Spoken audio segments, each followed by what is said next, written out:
সুন্দর মন্দিরটা, এবং পুরোটাই পাথর দিয়ে আপনাদের আমি দেখাই। প্রত্যেকটা আলাদা আলাদাভাবে এরকম কড়া লাগানো রয়েছে, এর আগেও আপনাদের আমি দেখিয়েছিলাম। খুবই সুন্দর মন্দিরটা, আপনাদের আমি ঘুরিয়ে দেখাই।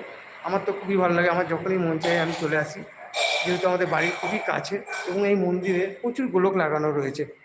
আপনাদের আমি ঘুরিয়ে দেখাই। এই দেখুন, রাধে রাধে সকলকে। আপনাদের কৃষ্ণনগর শহরে গোয়ারি বাজারের পাশে চেলডাঙ্গা মন্দিরের বিগ্রহ দর্শন করালাম, আবারও করাবো। আর আমার লাইভ অনুষ্ঠানে আসবার জন্য সকলকে অসংখ্য অসংখ্য ধন্যবাদ জানাই। রাধারানীর কৃপা যেন সকলের ওপর থাকে।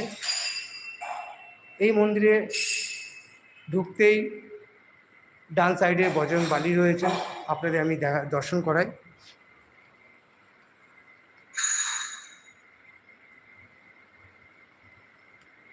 পাশে দেবাদিদেব মহাদেব রয়েছেন।